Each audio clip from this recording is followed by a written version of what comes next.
The praise that you seek so relentlessly is the exact same hate that you avoid so avidly. We as people like to pretend that these two things live so far apart from each other, but they actually don't. In reality, they're sitting right next to each other on that emotional spectrum.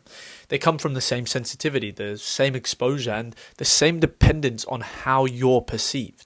When you want praise so badly, it's not because you love admiration, but instead it's likely because you're afraid of rejection. Praise feels like evidence and proof that you're acceptable before the world has its own chance to decide otherwise. Praise feels like a shield. That is why the praise never really satisfies you. That's why, there's relief when it arrives, but it's very brief, and that relief is just fragile. It feels very fake to you sometimes.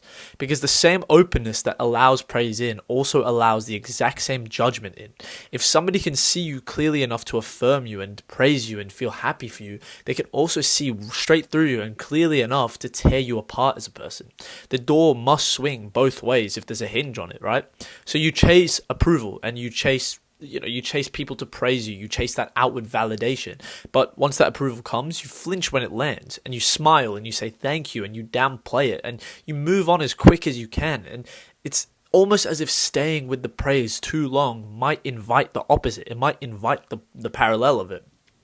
Now, the people most uncomfortable with praise are usually the ones who care the most about how they're perceived to other people. And it's not in some shallow way, but instead in a vulnerable way. It's in an emotional way. Their sense of self isn't solid enough to witness and, understand and withstand that scrutiny.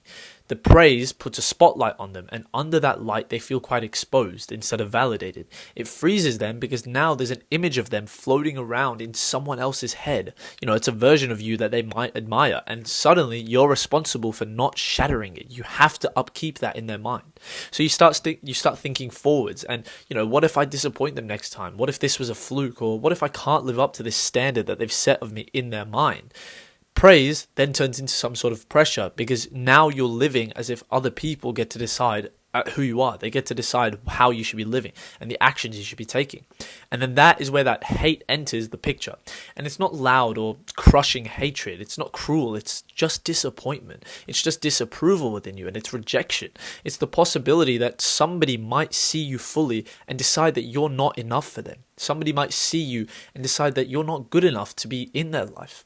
And that possibility absolutely may terrify you. So you manage that perception so carefully. You curate your life, you edit your life, and you chase praise, not because that praise feels good on you, but because it postpones the risk of being dismissed. It's kind of similar to being a people pleaser.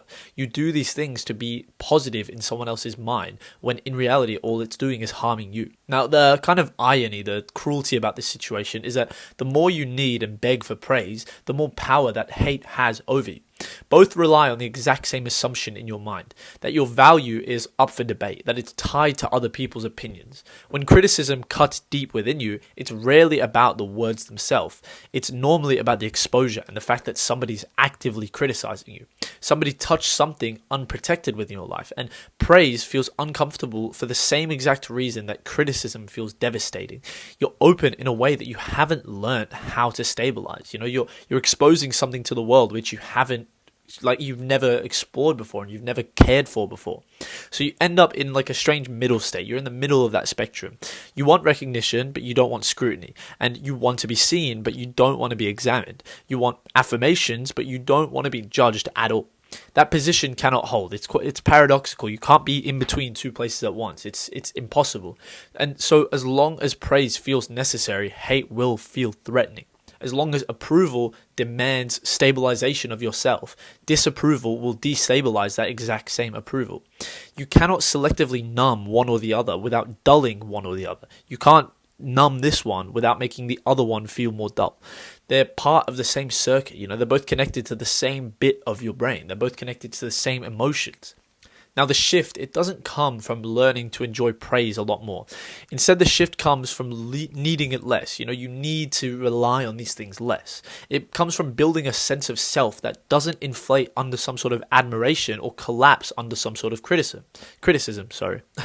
A self that can receive feedback without turning it into a verdict is what you should be chasing here. It may be difficult. It is, as a matter of fact, it is difficult. But That's probably because praise has kept you going for such a long time. Praise gave you momentum and it reassured you that the effort mattered. Letting go of that dependence, of that reliance on that praise can feel like stepping into silence. It's stepping into a brand new world which you know nothing about. However, I can promise you there is steadiness on the other side. It's a place where praise doesn't make you nervous and criticism doesn't undo you at all. It's where recognition is information. It's not oxygen. It's not something you need to survive. And disapproval is simply noise, not a threat. It doesn't kill you the second you're disapproved by something. Maybe as a matter of fact, it'll improve you. The praise that you seek and the hate that you avoid are two sides of the exact same exposure of a spectrum. Until you stop organizing your entire life around that exposure, around that disapproval and that hate and that praise and that validation, both of them will keep controlling you. The more you rely on praise, the more that hate impacts you. You do not have to reject praise or invite hate. It's not like that. I'm not telling you that this is what you now have to do. All you have to do, or all that you should be doing, is to stop letting either one of them define you.